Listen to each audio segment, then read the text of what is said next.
Bonjour à toutes et à tous, ravi d'être avec vous pour cette troisième édition, Stéphane. Troisième édition. Alors, ce que je trouve intéressant, c'est que on a fait la première le 11 décembre 2023. On était 50, une matinale. Ensuite, on en a fait une deuxième en 2025, le jour du sommet de l'État de l'Élysée, en off, en soutien pour cet événement. On était 150. Et aujourd'hui, je crois qu'on est à peu près 500. Voilà, qui arrive sur l'ensemble de la journée. Donc, je suis très content d'avoir fait ce partenariat avec le Hub Institute. Mais je remercie vraiment toutes les équipes pour l'organisation qui a été vraiment fabuleuse. On a beaucoup travaillé, donc vous allez voir qu'il y a pas mal de beaux speakers qui vont venir très pointus sur leur domaine. Sur l'IA, il y a beaucoup de sujets à traiter. Donc, on espère vous embarquer sur cette journée complète. Voilà, et effectivement, il y a beaucoup d'événements où on parle d'IA, mais là, c'était vraiment d'avoir un événement dédié au luxe et à l'IA, avec effectivement les différentes dimensions. On va en reparler, des sujets qu'on aborde très régulièrement, toi sur la partie créative, nous sur la partie analyste au quotidien. Et justement, ce thème Smart Luxury, tu veux peut-être nous le décrypter un tout petit peu, Stéphane? Oui, tout à fait. Alors, Smart Luxury, c'est quand j'ai écrit mon premier livre AI et Luxe, donc sur le sujet, donc pour ce secteur. C'est vrai qu'écrire un livre, en fait, vous êtes déjà obsolète quand vous n'avez même pas fini de l'écrire. Donc, l'idée, c'était de concevoir et comprendre en ce que j'appelle rétroprospective. Ça va essayer de comprendre un peu dans l'innovation qu'est-ce qui change, quelles sont les révolutions, en quoi ça va changer le secteur, les marchés, les usages. Et donc, du coup, le terme Smart Luxury est intéressant parce que le mot intelligent, on aime, artificiel, on aime un peu moins, mais intelligent en anglais, smart, en fait, ça couvre 4 dimensions. D'abord, smart, c'est élégant, donc c'est tout ce qui est design, création. Ensuite, on a smart qui est smart technology, donc l'intelligence aussi de ces nouveaux outils, ces nouvelles technologies. On a le fair play, et on a aussi la dimension du smart dans le sens malin, astucieux. Voilà, donc c'est ces 4 dimensions qu'on va vous présenter par la suite. Alors justement, le luxe, c'est pas nouveau, hein, ça fait quelques années, pour pas dire quelques centaines d'années, que évidemment on a ce type de consommation. Tu peux peut-être nous réexpliquer un tout petit peu comment on arrive à Oui. cette quatrième étape ou ère du luxe. Voilà, alors c'est pas académique, c'est simplement des dates clés, des grandes 4 séquences qu'on a connues dans le luxe. Effectivement, on a vu le passage de la haute couture au prêt-à-porter avec l'arrivée de la mécanique, et notamment qui a permis d'accélérer et de donner l'accès au plus grand nombre dans le prêt-à-porter notamment. Ensuite, on a eu l'arrivée des grands groupes dans les années 80, Kering, PPR à l'époque, et puis évidemment LVMH, où là, il y a évidemment une globalisation, une mondialisation qui s'est accélérée avec l'arrivée du web, de Internet. Et donc, du coup, on est arrivé sur la globalisation et de la massification du luxe, avec notamment la diversification, avec des produits beaucoup plus accessibles. Enfin, on a tous connu l'arrivée du digital, donc les années 2000 à peu près, mais du digital jusqu'à peu près le Covid, même un peu après. On est passé digital au figital, où aujourd'hui l'expérience digitale, elle est avec nous, elle est embarquée. Et donc, du coup, chaque petite évolution, finalement, de la technologie, on la voit pas chaque jour, mais on va la voir au bout d'un moment. Et donc, c'est pour ça qu'on prend ce recul-là. Et aujourd'hui, on va parler de smartification. On parlait à un moment donné de mastige. Aujourd'hui, on va parler de smartige, qui est effectivement tout ce qui va être la possibilité aujourd'hui de revenir à l'hyper-personnalisation, en fait, l'hyper-individualisation, grâce à l'IA qui va pouvoir, avec les algorithmes, avec du service sur mesure, qu'on va vous expliquer au cours de cette journée. Ouais, ce qui ne veut pas dire qu'on la jette à notre visage, ça peut être de la quiet technologie malgré tout. C'est vrai que quand on parle de smart, hein, finalement, ça nous fait penser au smartphone, aux smart glasses. Je crois que tu es venu équipé avec tes Ray-Ban Meta. On a la voiture maintenant quasiment autonome, en tout cas aux États-Unis et en Chine. Ça arrive tout doucement sur l'Europe. La smart home, la smart watch, la smart factory. On pourrait rajouter la santé connectée. Finalement, tout ce qui nous entoure est en train de se doter d'une couche d'intelligence. Et évidemment, il va falloir que le luxe dans tout ça trouve sa spécificité, sa façon, on va dire, différenciante d'adopter cette technologie sans complètement se démocratiser et sans non plus vivre comme dans un musée face à l'héritage. Voilà, tout à fait. En fait, on rentre dans un monde très lifestyle digital où justement la technologie devient invisible. On prend des lunettes, des smart glasses, on peut écouter ses appels audio, on peut écouter la musique, on peut filmer, on peut prendre des photos. Donc cet appareil sera le futur smartphone, tout simplement. Ouais, et donc cette idée de Smart Luxury, finalement, on l'a déclinée pour cette journée en 4 dimensions. La créativité, la performance avec la partie marketing, l'expérience client et puis la partie efficience avec entre autres le back-office. On oublie tout ce qu'on met derrière la data, la partie entrepôt, logistique, production. Finalement, est-ce que c'est complètement nouveau? Alors, en fait, c'est toujours la même chose, c'est-à-dire que dans le luxe, il y a toujours cette tension ou ces pain points sur l'innovation, la tradition, et il faut toujours essayer de trouver l'assemblage, l'équilibre de ça. Et de l'autre côté, effectivement, tous les débats qu'on a connus depuis 3 ans, c'est l'IA, la machine qui remplace l'homme, ce qui est comme si l'homme n'était pas au centre, comme si l'IA était au centre, ça c'est pas vrai, puisque c'est un outil, et ça va permettre aussi aux humains d'accélérer leurs skills ou de leurs compétences.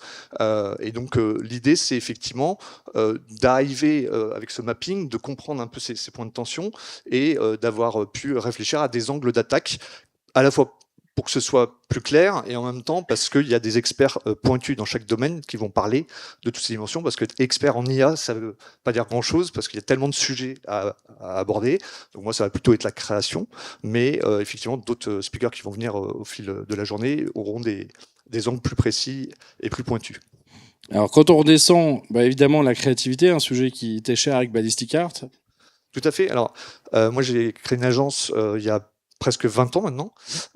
Effectivement, on a commencé à faire du shooting classique, des images, Photoshop. Enfin, on est passé par toutes ces outils ou ces palettes créatives. Et c'est vrai que l'IA, c'est à peu près extraordinaire parce que déjà, ça évolue très très vite. Aujourd'hui, on a Seedance 2, Kling, pas mal d'outils qui se rapprochent finalement d'un vrai film. Donc, vous avez vu le petit film qu'on a réalisé pour l'ouverture. Et donc après, on va vous expliquer un petit peu comment ça fonctionne rapidement. Mais alors c'est vrai qu'on a vu un peu une multiplication des outils depuis 4 ans ou maintenant 5 ans, Midjourney est arrivé. Derrière, on a eu énormément d'outils. Alors au début, c'est vrai qu'il y avait un petit côté très à peu près, qui manquait de raffinement, qui manquait de netteté, les qui 6 manquait doigts, de les fameux 6 contrôle. doigts. Exactement. Depuis, on voit que ce soit sur l'image avec Nano Banana ou Seedance, on voit sur la partie vidéo avec VO3, Kling et d'autres que finalement on a pléthore d'outils. Cette boîte à outils, elle a explosé. On se rappelle de l'époque où Adobe faisait une mise à jour par an.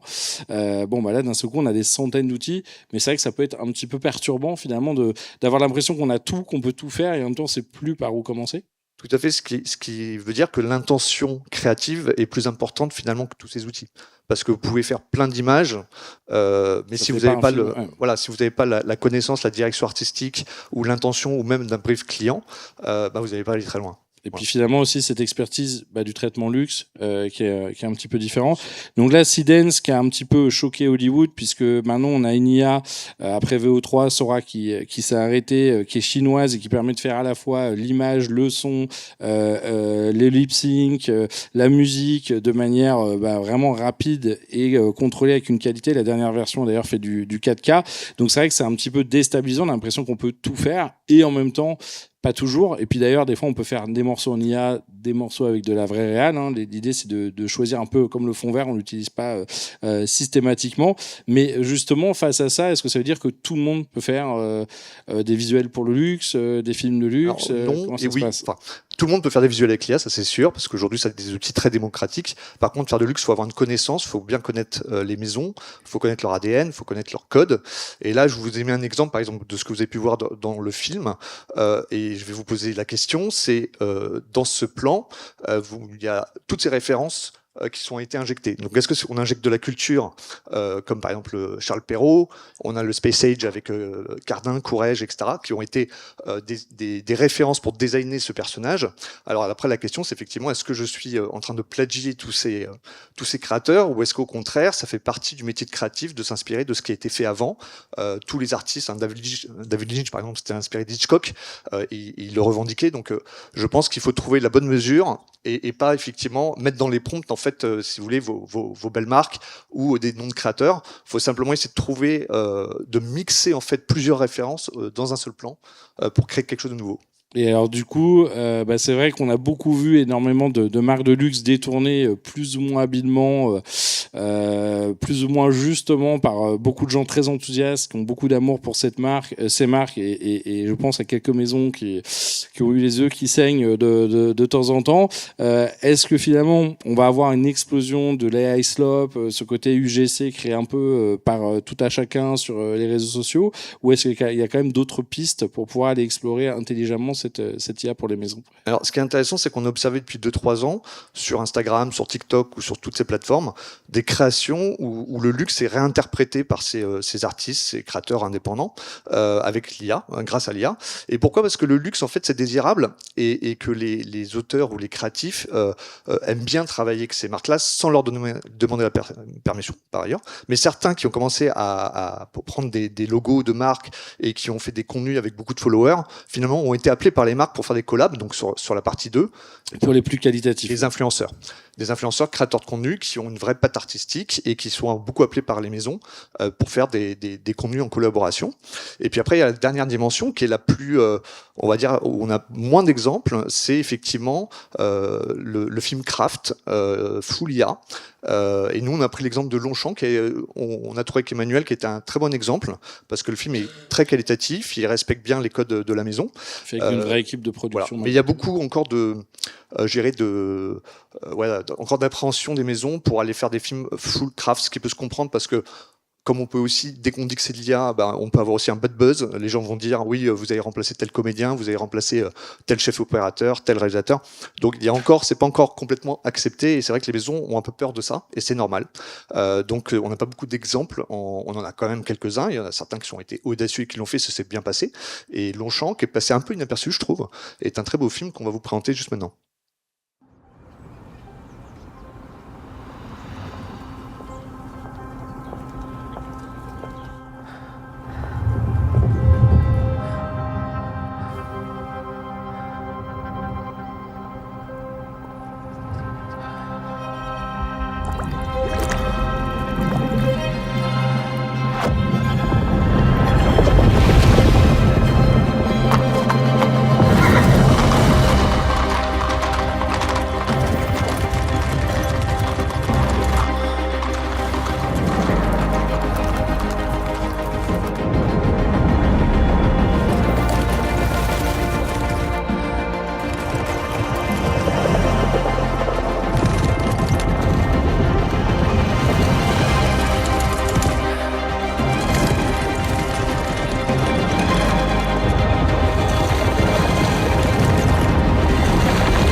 Voilà, donc une belle production. Effectivement, on accompagne pas mal de maisons en formation, que ce soit sur la partie créa ou marketing. Et on voit que au début, il y avait une certaine méfiance. Maintenant, on va explorer, on va tester.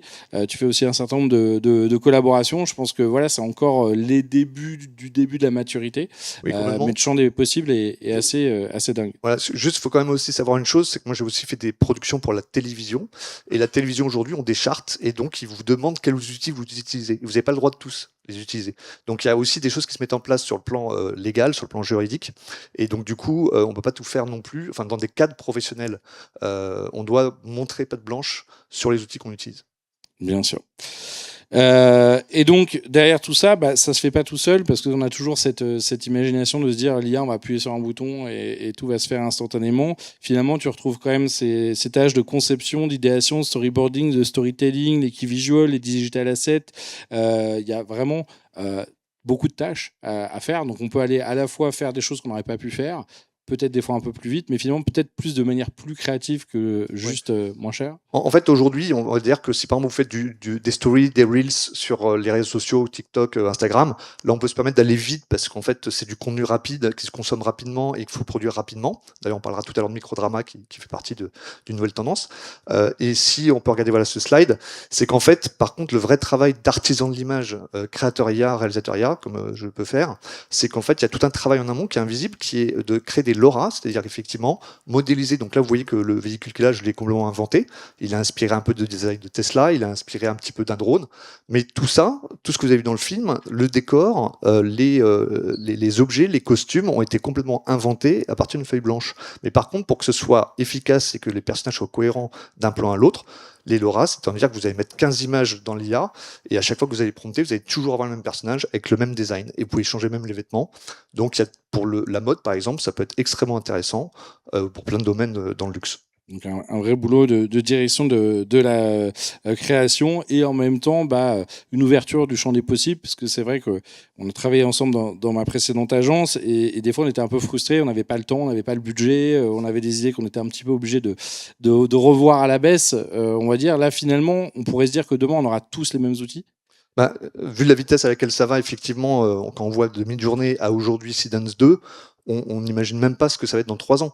Donc aujourd'hui, en tout cas, moi je suis partisan de ça. Je pense que la création IA va de plus en plus se développer, mais il faudra des professionnels. Donc ça ne veut pas dire que quelqu'un qui est aujourd'hui un réalisateur qui ne fait pas de l'IA, demain ne sera pas un des meilleurs réalisateurs IA parce qu'il a déjà tout le savoir-faire. Et je le vois bien dans les gens que j'ai pu former en réalisation IA. Aujourd'hui, ils font des films presque mieux que les miens. Donc ça va très vite. C'est vrai qu'on pourrait se dire que les plus jeunes seront plus efficaces sur l'IA. C'est vrai que si on n'a pas la culture du luxe, si on n'a pas les références culturelles, si on ne sait pas ce que c'est que tel cadrage, tel mouvement de caméra, tel objectif, finalement on fera des images qui bougent, mais ça ne fera pas forcément un beau film ou une belle campagne. Là, par exemple, dans cette image-là, il y a une référence à Escher, que vous connaissez sûrement, et il y a des idées comme ça qu'on peut mettre, on peut injecter de la culture dans les plans, et c'est ce qui fera la différence à mon avis, parce qu'aujourd'hui, tout le monde fera les mêmes films du même niveau avec tous les outils qui sont assez faciles à utiliser. Et finalement, on a beaucoup d'outils, mais c'est un peu comme les ingrédients. Je pense que si tu me donnes les mêmes ingrédients qu'un chef étoilé, tu vas pas manger la même chose. Là, c'est un peu aussi ta secret de sauce, c'est de savoir combiner quel outil pour quel usage, pour quel effet. C'est ça, finalement, cette réflexion de workflow. C'est toujours le slide où tout le monde prend des photos, parce que c'est ma secret de sauce, effectivement, mais elle est déjà obsolète, puisque le slide n'est même pas à jour. En fait, c'est juste pour expliquer qu'effectivement, quand vous prenez un processus classique, pré-production, production, post-production, en fait, je travaille exactement de la même manière, sauf qu'au fur et à mesure, je change les outils par les meilleurs qui arrivent, et j'enlève ceux qui sont moins bons, et les outils se réduisent, puisqu'en fait, il y a aujourd'hui des plateformes comme FreePic, qui a été racheté par Magnifique, ouais. Qui est devenu magnifique, qui est un all-in-one ou Syllab, dont je suis creative partner et je les salue s'ils sont dans la salle, qui sont des outils qui permettent de tout faire au sein de la même plateforme, ce qui fait gagner énormément de temps. On n'a plus besoin d'avoir plein d'onglets ou plein d'outils pour arriver. Il n'empêche quand même qu'il faut faire du son, il faut faire les LoRa, il faut faire les images, il faut les mettre en vidéo, etc., etc. Donc en fait, tout ça, c'est énormément de travail, et c'est vrai que des fois, les clients ne se rendent pas compte, ou les gens, de façon générale, quand ils voient un film, on dirait « oui, c'est de l'IA », mais en fait, nous, derrière, on travaille beaucoup. Voilà. Et avec un certain nombre de générations, puisqu'en plus, on ne réussit pas toujours cette génération du premier coup. D'ailleurs, c'est vrai que tu parlais de ces plateformes qui évoluent, hein, que ce soit Flora, Pléthore, Wavy, Syllab et les autres, on arrive à des interfaces nodales qui vont nous permettre, dans un même espace de travail, finalement, de pouvoir appeler tous les modèles d'image, tous les modèles de vidéo, certains modèles de son, et de combiner tout ça pour pouvoir se dire demain, je pars d'une image, d'une référence, et puis je vais aller faire mon premier visuel, mes stories, mes reels, ma prod vidéo, ou mon auditionnement, ou mes déclinaisons linguistiques. Et c'est vrai que c'est hallucinant de voir à quel point ces outils progressent, mais bon, il reste quand même un art du prompt pour piloter tout ça. Voilà, la boîte à outils fait pas tout. Et aussi, ce qui est aussi important sur ce type de workflow, très important même, c'est que là, moi, je travaille tout seul sur mes films, mais aujourd'hui, je suis amené à travailler avec des équipes. Donc, il faut partager les mêmes espaces pour que tout le monde puisse travailler sur la même plateforme, parce que sinon, on s'en sort plus. Donc, mettre toutes les images, les vidéos, et c'est partageable. Et donc, du coup, quand on travaille en équipe, sur une production télévisuelle, par exemple, c'est des outils indispensables. Puisque tu as travaillé entre autres sur un documentaire sur l'Égypte, donc là tu as des historiens qui vont t'aider à affiner les prompts pour qu'on ait le bon bang, le bon masque de la bonne époque, et finalement demain on va peut-être recréer une équipe de prod avec des stylistes IA, des gens qui vont s'occuper de la déco.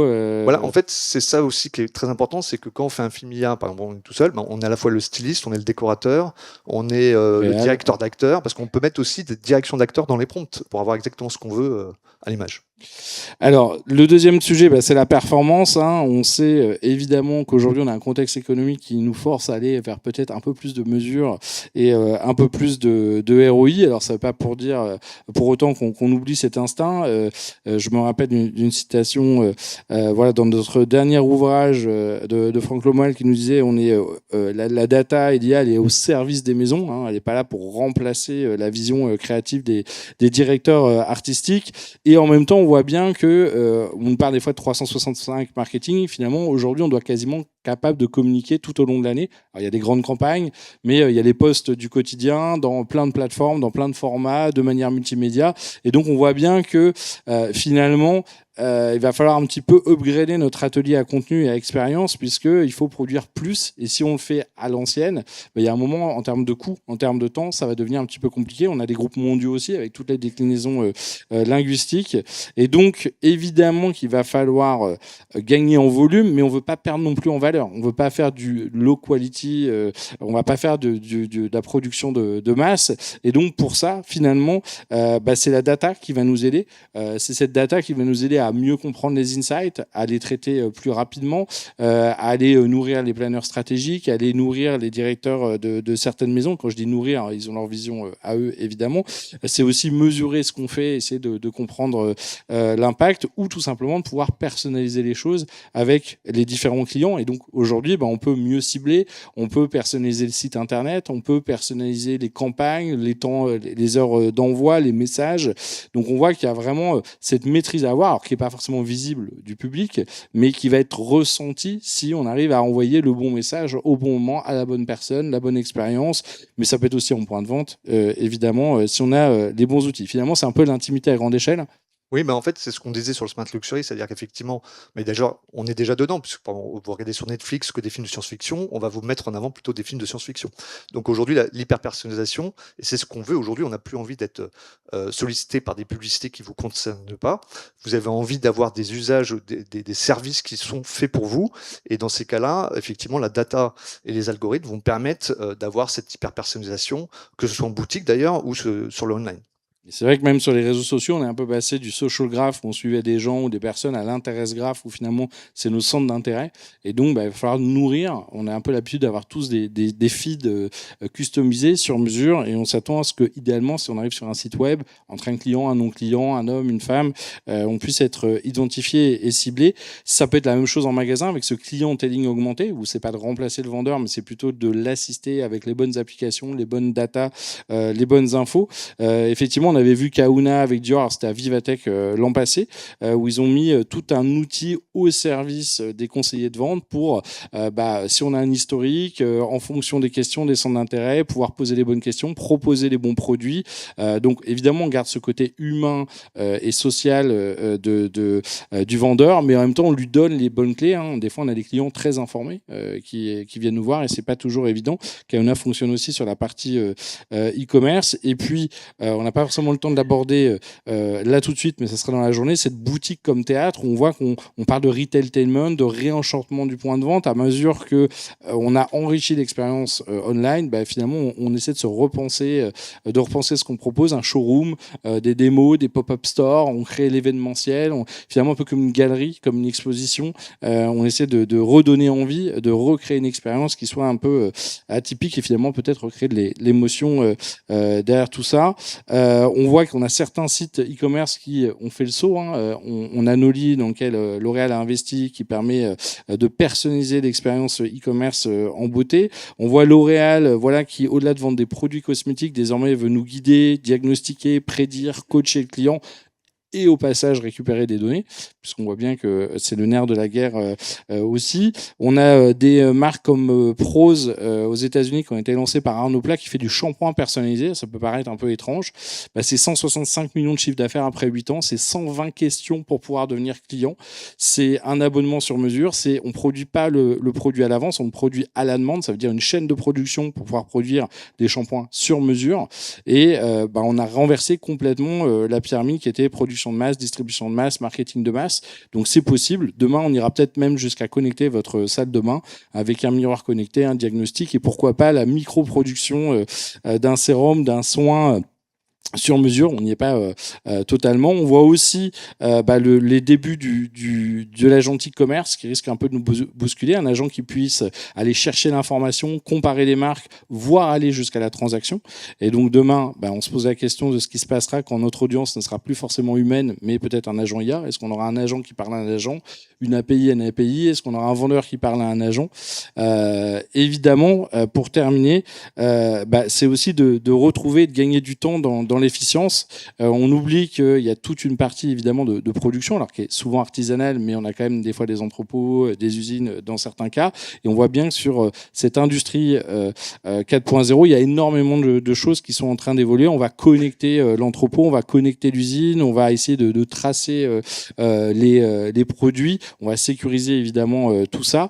On a été assez bluffé ces dernières années par LVMH Aura, qui s'est associé à d'autres grandes maisons pour essayer de créer sa propre blockchain. Alors ça paraissait un peu fou à l'époque, mais on voit qu'aujourd'hui on va avoir le passeport européen pour les produits. Cette notion de traçabilité, que ça soit pour l'authentification, que ça soit pour la revente, que ça soit pour l'entretien, ça devait devenir clé. Et cette data, elle est tellement importante qu'ils ont décidé de développer leur propre technologie plutôt que d'aller voir un fournisseur technique. D'ailleurs, ça me fait penser à quelque chose, cette blockchain. Le fameux poinçon 4.0, qui effectivement, en fait, c'est ce qui donne la valeur aussi à un objet de luxe. Et effectivement, aujourd'hui, même si c'est dématérialisé, par justement la traçabilité et l'authenticité d'un produit, ça en fait un poinçon 4.0. Ok. Et effectivement, on oublie aussi toute cette donnée en back-office qui va être hyper important pour avoir un inventaire de plus en plus précis, savoir où sont nos stocks, savoir quand est-ce qu'on va être livré. Cette IA, finalement, elle peut paraître invisible, mais elle est clé. On parle souvent de quiet technology, c'est cette idée. C'est pas forcément comme un tour de magie de devoir expliquer ce qu'on fait ou le montrer à tout le monde. C'est que ça soit tellement bien fait qu'on s'en rende pas compte et qu'on rende les équipes efficaces. Demain, ça sera peut-être la logistique qui va évoluer avec la voiture et les camions autonomes. On pourrait imaginer un pop-up store Clarins qui se balade avec les navettes Zoox d'Amazon. Voilà, tout ça, ça ouvre un champ des possibles. C'est un peu des pouvoirs magiques qui arrivent dans la boîte à outils. Et quand on parle de robotique humanoïde, vous pouvez vous dire c'est loin du luxe. Peut-être que demain, vous vendrez un majordome de grande maison qui aura le savoir-être, le savoir-faire pour venir. Je ne sais pas, bon, ça peut paraître un peu choquant aujourd'hui, mais en tout cas en Chine, peut-être que ça leur plaira particulièrement. Évidemment, tout ça, on va essayer de le faire de manière responsable. Donc, si on mesure avec la data, on va essayer d'optimiser la consommation carbone et de ne pas oublier l'émotion. Et puis, je rajouterais peut-être un dernier point quand même qui est important. C'est attention quand même à cette vitesse qui accélère. L'idée, c'est pas de se jeter sur tous les gadgets, mais en même temps, on voit quand même que dans cette accélération, si on n'accélère pas aussi un tout petit peu au niveau des maisons, il y a un moment, ça va quand même être dur de rester dans le rythme. Donc, évidemment, on ne jette pas sur tous les derniers gadgets, mais il va peut-être falloir accélérer côté cybersécurité légale et procurement pour au moins faire des tests un petit peu plus rapidement. Et effectivement, c'est une frustration qu'on a eue dans certaines maisons. Le mot de la fin. Le mot de la fin, c'est effectivement ce que vous allez suivre sur le reste de cette journée, sur nos 4 parties, c'est effectivement l'Amplify, le Create, l'Optimize et l'Humanize. Et je vous souhaite donc une bonne journée avec les speakers qui vont suivre tout au long de cette journée. Merci Stéphane.